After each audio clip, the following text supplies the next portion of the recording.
Assalamualaikum warahmatullahi wabarakatuh.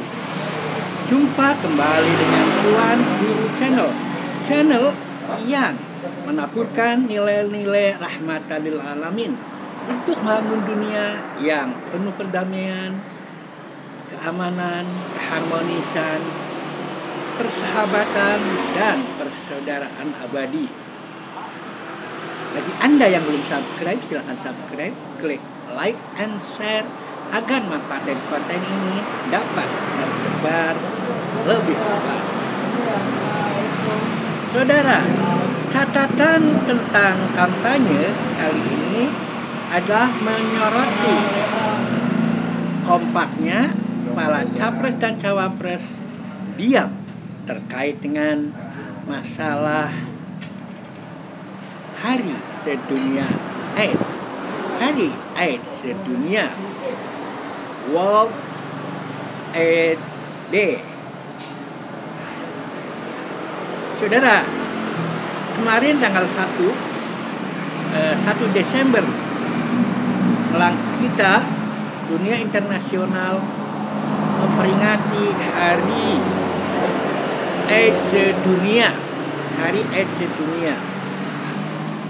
Hari AIDS Sedunia diperingati sejak tahun 1988. Nah, korban pertama AIDS sendiri adalah mengenai diri selebritis Hollywood, Rock Hudson, yang divonis meninggal karena AIDS. Dan sejak itu AIDS equals Immunodeficiency Syndrome menjadi epidemi, bahkan tentu saja karena seluruh dunia menjadi pandemi yang sudah berumur 40 tahun atau 4 dekade, karena Rock Hudson meninggal 2 Oktober 1985. Nah, setelah Rock Hudson, beberapa pesohor Hollywood juga meninggal. Di antaranya adalah bintang seksi Gia Karinga, Amanda Black, kemudian ada penyandung lagu Champion Freddie Mercury juga meninggal karena AIDS.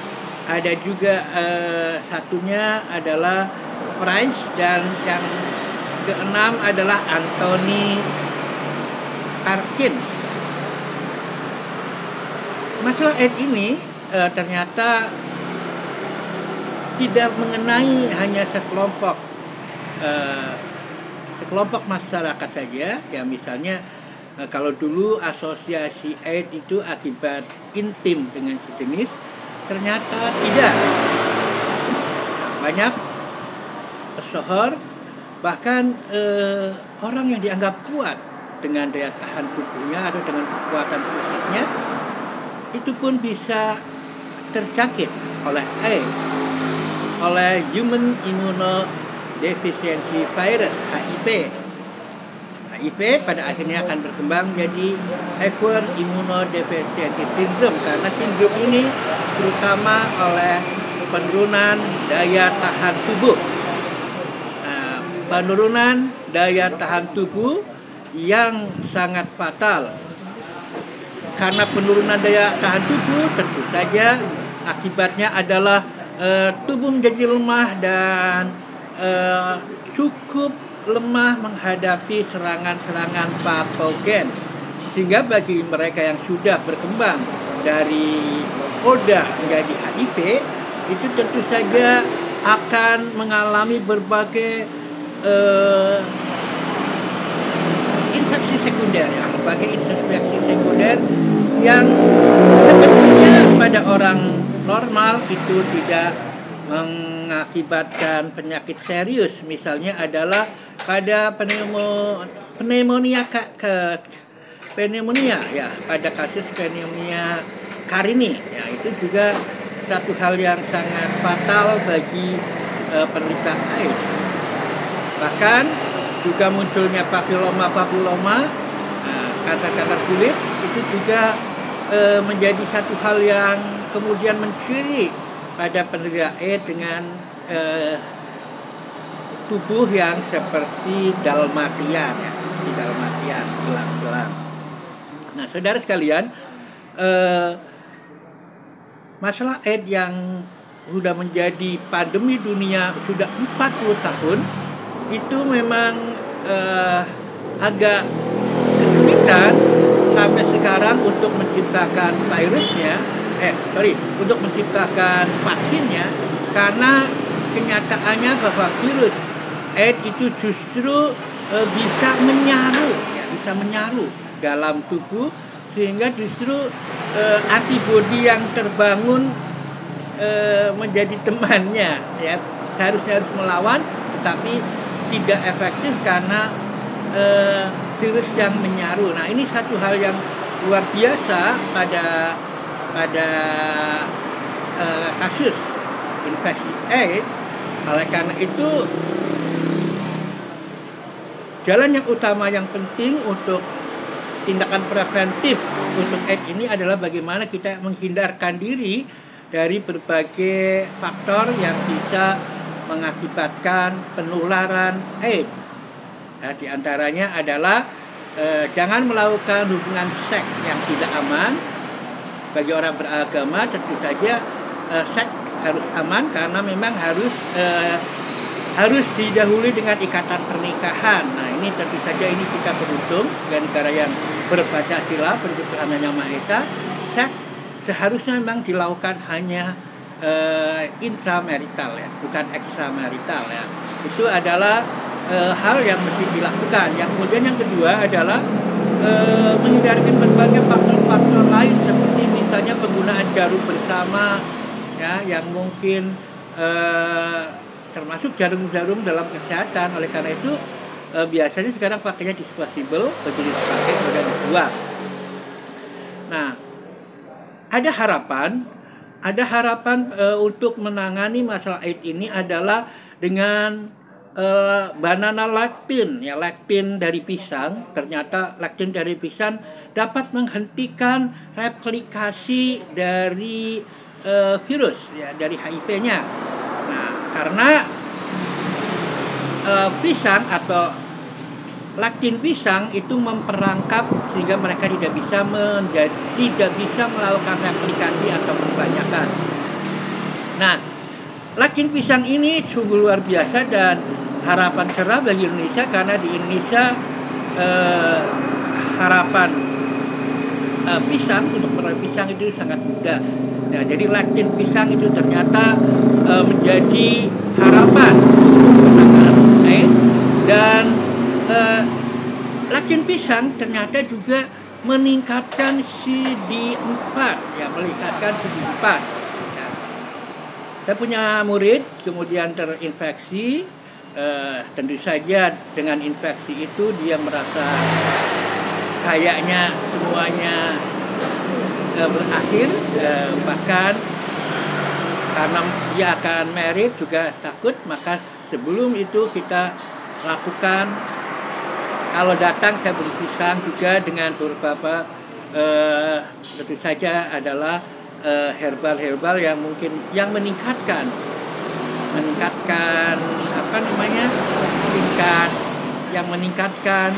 tingkat CD-nya, meningkatkan daya tahan tubuh, dan itu alhamdulillah setelah 3 bulan itu dinyatakan bersih, sehingga dia berani untuk menikah. Dan kemudian juga tentu saja saya sarankan untuk selalu menggunakan seks aman apapun yang terjadi.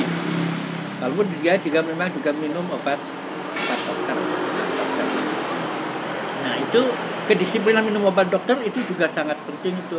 Walaupun kadang-kadang obat yang untuk itu sungguh membuat mual dan sebagainya. Tapi saya bilang itu harus dilakukan agar kalau Anda ingin cepat menikah. Nah, pengalaman ini tentu saja satu hal yang sangat baik untuk kita bersama, bahwa apa yang kita peroleh dari penelitian-penelitian itu sangat penting, mengingat vaksin sampai sekarang belum tersedia, vaksin AIDS, vaksin HIV, walaupun itu sudah 40 tahun, walaupun sudah 4 dekade AIDS berjalan. Ini kesulitannya memang tadi ya, pada karakteristik HIV, karakteristik virus yang bisa menyaru,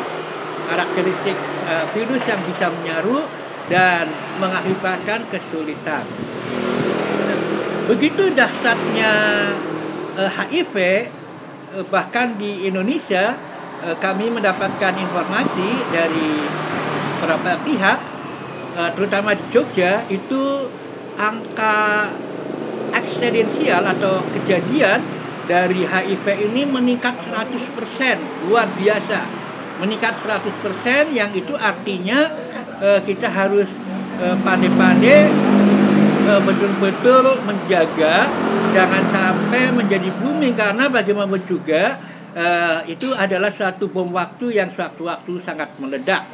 Nah, oleh karena itu penjagaan diri dan keluarga untuk tidak terjebak pada faktor-faktor yang mempermudah transmisi HIV itu harus dilakukan. Nah, sayangnya juga telah meningkat adanya kecenderungan peningkatan penggunaan preparat hormon testosteron pada wanita-wanita yang ada. Ini tentu saja tidak sekedar wanita ingin tampil berkumis dan sebagainya, tentu saja ada maksudnya. Kalau saya lebih melihat bahwa itu adalah fenomena meningkatnya tingkat lesbianisme yang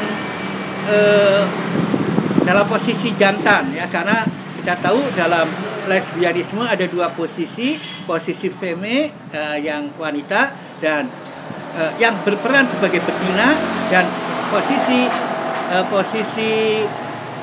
butcher yang berposisi sebagai pejantan ya. Jadi ada jantan dan ada betina, seperti pada kaum gay juga ada yang berlaku sebagai wanita dan ada yang berlaku pejantan ya. Jadi ada, kalau di dalam gay ada top and bottom. Pada dunia lesbian, nah ini yang sangat memperhatikan, lesbian ini meningkat dengan meningkatnya juga suntikan testosteron. Nah, ini perlu tentu saja, karena suntikan itu tidak sembarangan, tentu saja bisa ditelusuri dan juga kaitannya dengan masalah lesbianisme yang meningkat. Dan kalau ini demikian, ya, kalau hal demikian terjadi, maka memang booming dari masalah AIDS ini sangat riskan dan mungkin sangat terjadi. Namun sayangnya dari pengamatan saya saya tidak melihat dari 3 calon presiden itu yang care terhadap masalah kesehatan ini, masalah AIDS. Nah, jadi saya mempertanyakan komitmen kesejahteraan sosial, terutama keamanan di bidang kesehatan, dan terutamanya adalah masalah AIDS dari para kandidat, baik kandidat calon presiden maupun kandidat presiden. Nah, oleh karena itu satu hal yang mungkin kita perlu analisa atau kita perhatikan adalah pertimbangan terkait dengan masalah ini, masalah AIDS, masalah HIV, masalah juga sebagai negara yang berketuhanan yang Maha Esa adalah masalah LGBT dan sebagainya. Ini memang perlu dipantau dari para kandidat ya. Komitmen kandidat terkait dengan itu semua itu bagaimana? Nah, ini yang belum saya lihat.